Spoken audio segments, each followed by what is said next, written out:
अपनी पसंद की जिंदगी गुजारते हैं, खुलकर सांस लेते हैं, खाना खाते हैं, पानी पीते हैं, अपनी जरूरत और पसंद का हर काम करते हुए अपनी जिंदगी बिताते हैं।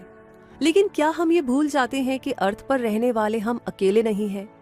यहाँ पर अनगिनत पेड़ पौधे भी रहते हैं और जानवर भी, और बैक्टीरिया और फंगी जैसे ही हमसे अलग नजर आती हों, लेकिन सर्वाइवल के लिए हर स्पीशीज कंट्रीब्यूट करती है। क्योंकि अगर अर्थ पर कोई स्पीशीज ही नहीं होती या आगे के समय में स्पीशीज ना हो तो लाइफ पॉसिबल नहीं होगी। सारी स्पीशीज मिलकर ही अर्थ पर जीवन बनाती है, जिसमें सांस लेना भी संभव हो पाता है और खाना पीना भी। यानी लिविंग और नेचुरल रिसोर्सेज का को एग्जिस्टेंस बेहद जरूरी है लाइफ को सपोर्ट करने के लिए। हमारे चारों तरफ मौजूद नेचुरल वर्ल्ड और उसमें रहने वाले प्लांट्स, एनिमल्स, ह्यूमंस, इंसेक्ट्स और माइक्रो ऑर्गेनिज्म सब मिलकर के बायोडाइवर्सिटी कहलाते हैं।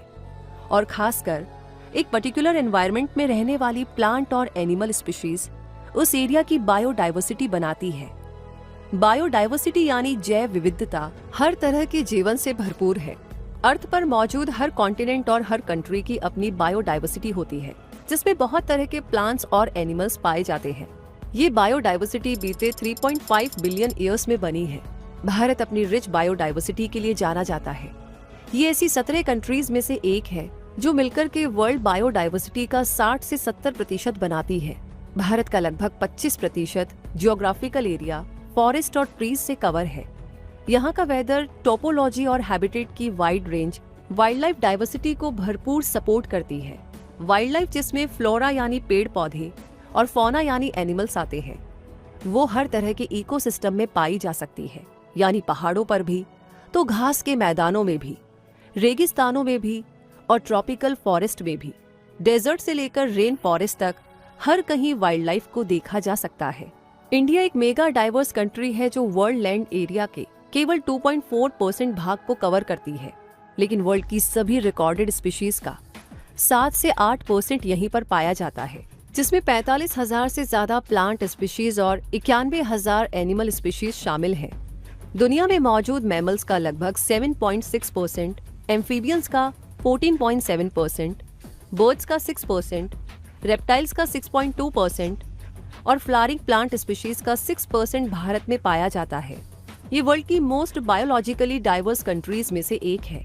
साथ ही दुनिया की ऐसी अकेली कंट्री है जहां लायन और टाइगर को साथ देखा जा सकता है। यहाँ की वाइल्ड लाइफ जीवंतता से भरपूर है। यहाँ चीड़, पाइन और देवदार के जंगल है, तो ओक और मैपल के जंगल भी है। यहाँ बैम्बू और महोगनी, तो सैंडलवुड और मैंग्रोव भी है। नॉर्थ इंडिया में स्नो लेपर्ड का घर है, तो south India lion tail macaque का घर है। ईस्ट इंडिया में वन हॉर्न राइनोसॉर्स रहता है, तो वेस्टर्न इंडिया में एशियाटिक लायन और सेंट्रल इंडिया में बंगाल टाइगर। इस वाइल्ड लाइफ का हमारी जिंदगी पर इतना गहरा प्रभाव है कि हमारे religion, literature, art and sculpture के साथ इनका गहरा कनेक्शन है।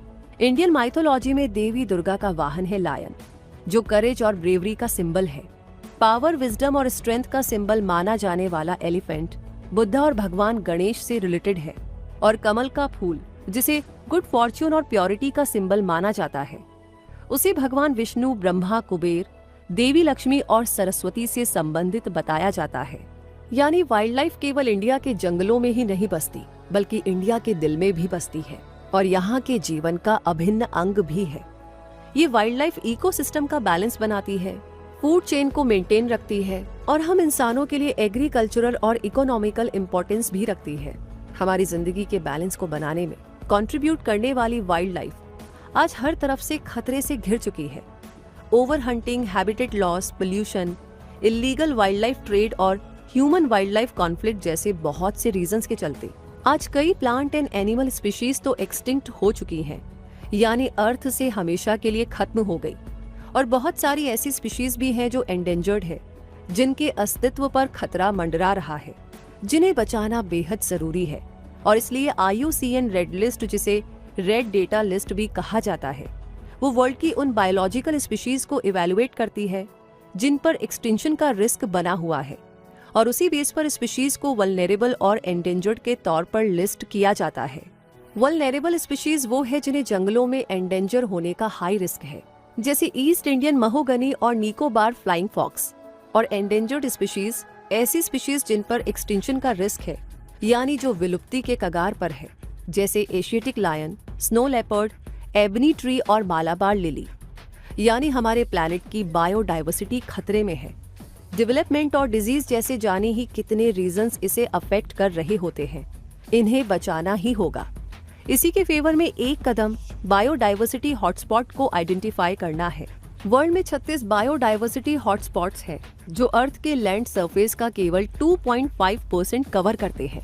लेकिन ये एरियाज वर्ल्ड की प्लांट, बर्ड, मैमल, रेप्टाइल और एम्फीबियन स्पीशीज का लगभग 60% कवर करते हैं।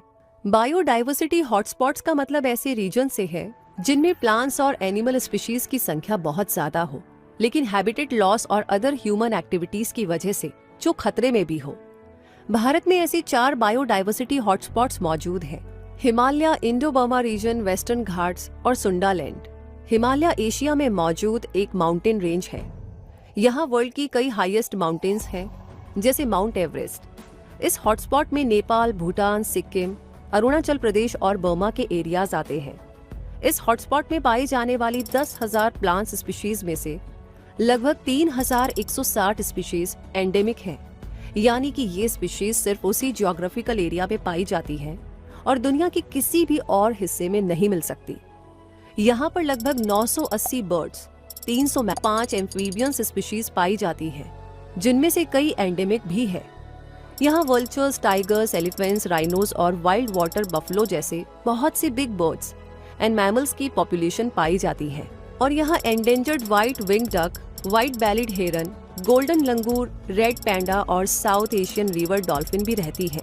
इस हिमालय की रिच बायोडाइवर्सिटी को खतरा है तेजी से खत्म हो रहे जंगलों से और इल्लीगल पोचिंग से। ऐसे ही खतरों से सामना कर रहा है भारत का दूसरा बायोडाइवर्सिटी हॉटस्पॉट, जो है इंडो बर्मा हॉटस्पॉट। ये वर्ल्ड के लार्जेस्ट हॉटस्पॉट में शामिल है। इसमें Myanmar, Thailand, Vietnam, Laos, Cambodia, southern China और नॉर्थ ईस्टर्न इंडिया का कुछ हिस्सा आता है। यहाँ पर बहुत तरह के फॉरेस्ट हैं, एवरग्रीन फॉरेस्ट, सेमी एवरग्रीन और मिक्स्ड डिसीजुअस फॉरेस्ट। यहाँ 1300 डिफरेंट बर्ड स्पीशीज हैं, जिनमें एंडेंजर्ड व्हाइट अर्न नाइट हेरन, ग्रे क्राउन क्रोशस और ऑरेंज नेकेड पार्टिरिज भी शामिल हैं। बीते 12 सालों में इस एरिया में बिग मैमल्स की 6 न्यू स्पीशीज आइडेंटिफाई की गई हैं, और वो स्पीशीज हैं antlered muntjac, annamite muntjac, grey shank dog, annamite striped rabbit, leaf deer और साउला। इस हॉटस्पॉट की बायोडाइवर्सिटी को लॉगिंग का खतरा है, नेचुरल रिसोर्सेज के ओवर एक्सप्लॉयटेशन का थ्रेट है, तेजी से चलते इंफ्रास्ट्रक्चर वर्क और क्लाइमेट चेंज, सब कुछ यहाँ की लाइफ के लिए एक चुनौती बना हुआ है। यहाँ पर पाए जाने वाले फ्रेश वाटर टर्टल स्पीशीज की मेजॉरिटी ओवर फिशिंग और हैबिटेट डिस्ट्रैक्शन की वजह से एक्सटिंक्ट होने की तरफ बढ़ रही है, जो कि अच्छी बात नहीं है। अब भारत के थर्ड बायोडाइवर्सिटी हॉटस्पॉट को जाने तो ये है वेस्टर्न घाट्स, जिसे सह्याद्री हिल्स भी कहा जाता है। ये हॉटस्पॉट भारत के केरल, तमिलनाडु, कर्नाटक, गोवा, महाराष्ट्र और गुजरात राज्यों को कवर करता है। यहाँ हाई लेवल की बायोलॉजिकल डाइवर्सिटी और एंडेमिज्म देखने को मिलता है, क्योंकि यहाँ के ज्योग्राफी पैटर्न और रेनफॉल पैटर्न्स इसे फ्लोरा और फौना में रिच बनाते हैं। ये वेस्टर्न घाट वर्ल्ड के बायोलॉजिकल डाइवर्सिटी के 8 हॉटेस्ट हॉटस्पॉट्स में शामिल है। यहाँ पर सबसे ज्यादा ट्रॉपिकल रेन फॉरेस्ट है। यहाँ पाए जाने वाले फॉरेस्ट वेस्टर्न घाट्स के टोटल एरिया का अप्रोक्स 20% कवर करते हैं। यहाँ tiger, leopard, lion tail macaque, Nilgiri tahr, Asian elephant, Nilgiri langur, gaur, Indian bull frog और यूरोपेल्टिडी स्नेक्स को देखा जा सकता है। इस हॉटस्पॉट में जितनी रिच बायोडाइवर्सिटी है, उतने ही बड़े खतरे भी मौजूद हैं। Overfishing, deforestation, wild life poaching और फॉरेस्ट फायर्स ने इस जगह की दुनिया को खतरे में ला दिया है, जिसके लिए जिम्मेदार कौन है ये हम सभी जानते हैं। चलिए अब देखते हैं इंडिया का चौथा हॉटस्पॉट कौन सा है, और ये है सुंडालैंड। साउथ ईस्ट एशिया में मौजूद इस रीजन में थाईलैंड, सिंगापुर, इंडोनेशिया, ब्रुनाई और मलेशिया के अलावा इंडिया का निकोबार रीजन भी शामिल है। यूनेस्को ने साल 2013 में इस रीजन को वर्ल्ड बायोस्फीयर रिजर्व डिक्लेयर किया था। इंडिया का ये इलाका मैंग्रोव, सी ग्रास बेड्स और कोरल रीफ्स के लिए खास पहचान रखता है। यहाँ वेस्क्यूलर प्लांट्स की लगभग 25,000 स्पीशीज पाई जाती हैं। जिनमें से 15,000 तो सिर्फ इस रीजन में मिला करती हैं। वेस्क्यूलर प्लांट्स में वेस्क्यूलर टिश्यूज पाए जाते हैं जो प्लांट सेल्स तक पानी और खाना पहुंचाते हैं।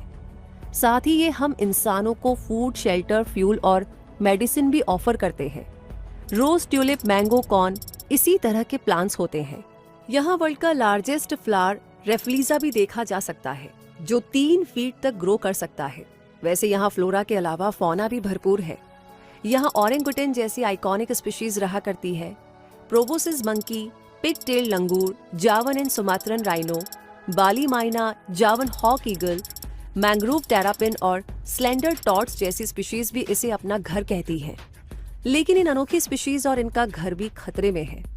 फूड और मेडिसिन के लिए जानवरों की ट्रैफिकिंग की जाती रही है। बिजनेस के लिए फॉरेस्ट डिस्ट्रॉय हो रहे हैं। पाम ऑयल और रबर के प्रोडक्शन ने सुंडालैंड हॉटस्पॉट की बायोडाइवर्सिटी को सबसे ज्यादा खतरे में डाल दिया है।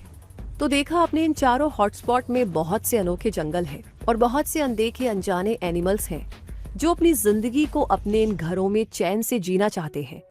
इसी चाहत में बहुत तो अपना अस्तित्व ही खो चुके हैं। इनकी ये चाहत क्या इतनी बड़ी है कि पूरी ही ना हो सके? ये हमें सोचना होगा, क्योंकि खतरे में पड़े इन हॉटस्पॉट्स की दुनिया के लिए जिम्मेदार तो हम ही हैं। और अब आगे क्यों ना इंडिया की वाइल्ड लाइफ के कुछ अनोखे, कुछ अपने से लगने वाले और कुछ अनजाने वाइल्ड एनिमल्स के बारे में भी करीब से जान लिया जाए, जैसे कि बंगाल